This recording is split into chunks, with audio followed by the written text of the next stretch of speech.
আসলে অনেক আশা আকাঙ্ক্ষা নিয়ে ছাত্র জনতা বাংলাদেশে একটি পরিবর্তনের জন্য শত শত প্রাণের বিনিময়ে আজকে এই অন্তর্বর্তীকালীন সরকার এসেছে।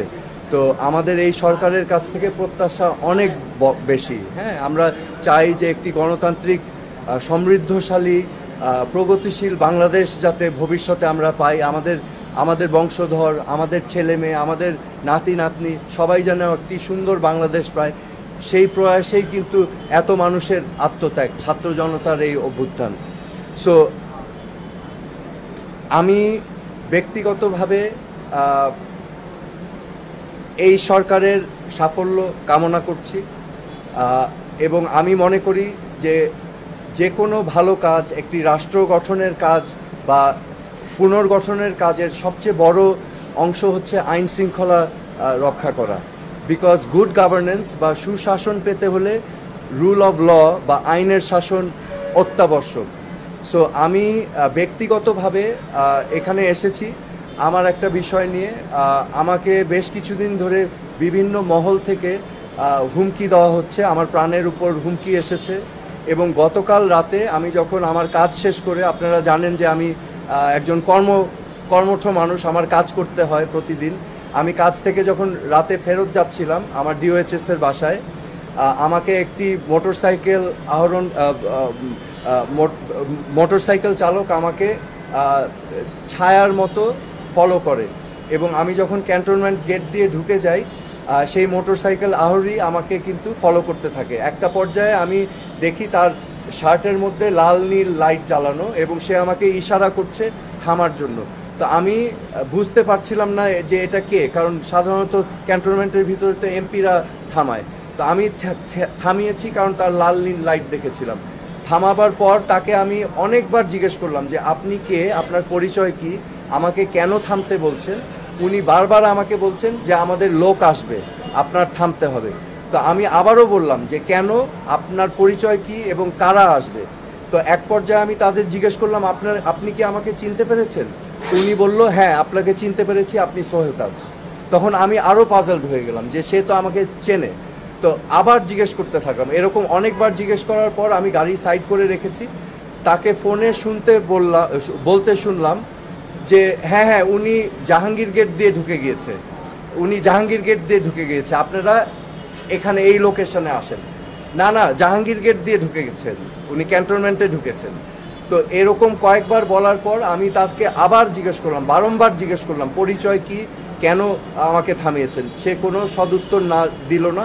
কিছুক্ষণ পর আবার সে ফোনে কথা বলে তারপর আস্তে করে মোটরসাইকেল নিয়ে আমাকে বললে আপনি চলে যেতে পারেন বলে উনি চলে গেল। সো আমার কাছে যেটা প্রতীয়মান হয়েছে বা আমি যেটা উপলব্ধি করতে পেরেছি, সে যেই ব্যক্তির সাথে কথা বলছিল তারা অন্য স্থানে অবস্থান নিয়েছিল। তো তারা ভেবেছিল আমি হয়তো মহাখালী দিয়ে যাব এবং আমি যেহেতু ক্যান্টনমেন্ট দিয়ে এসেছি, সে বারবার বলার চেষ্টা করছিল যে আমি ক্যান্টনমেন্ট জাহাঙ্গীর গেট দিয়ে ঢুকেছি। সো এটা আমি মনে করছি, আমার অনুমান যে এখানে একটা দুরভিসন্ধি ছিল, এখানে একটা দুর্ঘটনা বা অঘটন ঘটাবার পরিকল্পনা ছিল।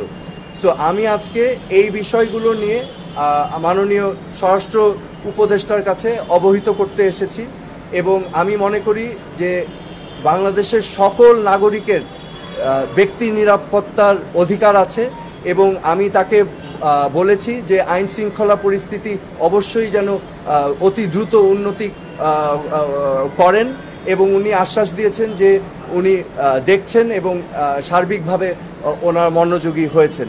এবং আমার যে বিষয়টা দেখেন, আমি একজন সাধারণ নাগরিক বর্তমানে, কিন্তু আমার একটা পরিচয় আছে। তো এই পরিচয়ের কারণে অনেক মহল থেকে কিন্তু অনেক কিছু করারই হয়তো প্রয়াস থাকতে পারে। তো সেই জন্য আমি তাকে বলেছিলাম এবং অবহিত করতেই আমি এসেছি। সেটা একটা ব্যক্তিগত বিষয়, সেটা আমি আলাপ করতে চাচ্ছি না।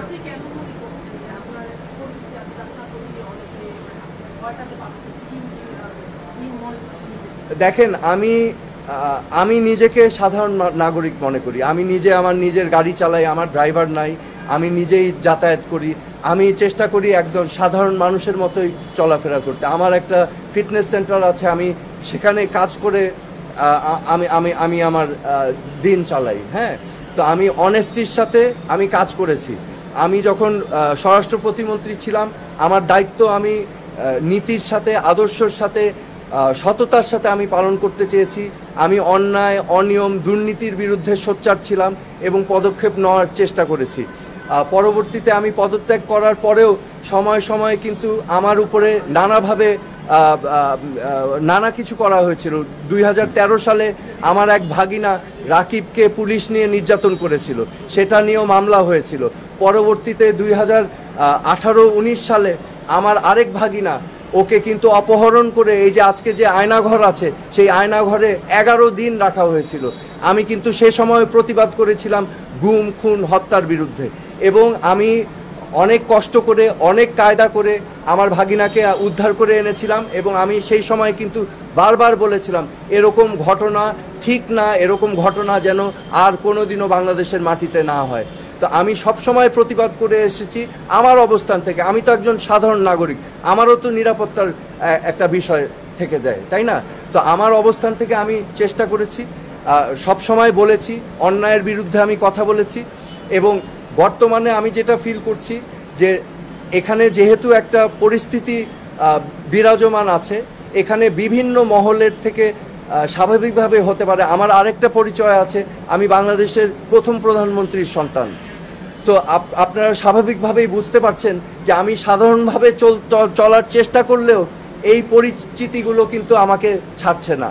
তো সেই কারণেই আমি আমার নিরাপত্তা নিয়ে একটু শঙ্কিত, কারণ আমারও অধিকার আছে একজন সাধারণ নাগরিক হিসাবে বেঁচে থাকার। আপনার ফেসবুকে কমেন্ট আমি দেখছিলাম, সেখানে অনেকে আপনার পক্ষে বলেছে, বিপক্ষে বলেছে যে গত সরকারের সময় আপনার মতো করে অনেককে পরিচয় দিয়ে তুলে নেওয়া হয়েছে, গুম করা হয়েছে।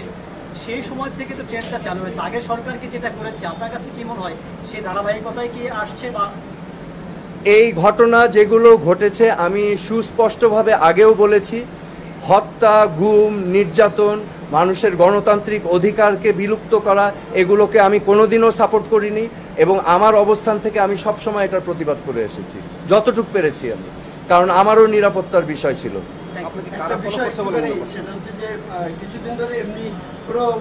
আচ্ছা, আমি ওনার একটা কোয়েশ্চেনের উত্তর দিই। আমি মাননীয় প্রধান উপদেষ্টা, স্বরাষ্ট্র উপদেষ্টাকে জানিয়েছি, এবং ওনার সাথে আলাপ করে আমি এখন সেনাবাহিনীর প্রধানের কাছে আমি আহ্বান করব যে আমি যখন ওই গেট দিয়ে ঢুকেছিলাম, জাহাঙ্গীর গেটে কিন্তু হাই রেজলিউশন সিসিটিভি ক্যামেরা আছে। তো আমাকে যেই মোটরসাইকেল ফলো করেছিল, আমার বিশ্বাস সেই মোটরসাইকেলের লাইসেন্স প্লেট বের করে তার পরিচয় নির্ধারণ করা সম্ভব, সেনা প্রধান যদি চান। হ্যাঁ, আমি টাইমটাও বলে দিচ্ছি, আমি জাহাঙ্গীর গেট প্রবেশ করেছি 10:50 বা 51 থেকে 10:55 বা 56-র মধ্যে গতকাল রাতে। আমি সেনা প্রধানের কাছেও জানতে চাবো এটা যেন উনিও তদন্ত করেন, কারণ আপনারা জানেন যে এখানে ঢাকা মহানগরের পুলিশ কমিশনারও ছিলেন, এখন ওনাদের এখতিয়ার নেই ক্যান্টনমেন্টের ভিতরে। সো আমি সেনা প্রধানের কাছেও আহ্বান জানাচ্ছি এটা তদন্ত করার জন্য। আমি এখান থেকে গিয়েই জিডি করব। কিছুদিন আগে একটি কোনো সমর্থিত সূত্র নয়, বলা ছিল যে আপনি আওয়ামী লীগের হাল ধরবেন, এবং এই জন্য এই ধরনের কোনো পরিস্থিতি হয়েছে কিনা এই বিষয়ে কোনো আমি আমার কথা স্পষ্ট, আমি বারবার বলেছি আমার রাজনীতিতে আসার কোনোই আগ্রহ নাই। এই পচা, নোংরা, নষ্ট রাজনৈতিক কালচারে আমি আসার ইচ্ছুক না।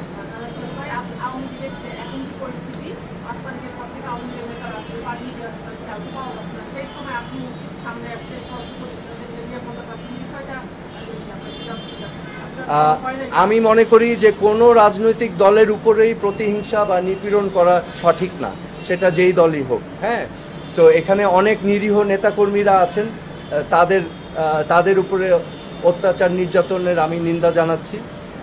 পাশাপাশি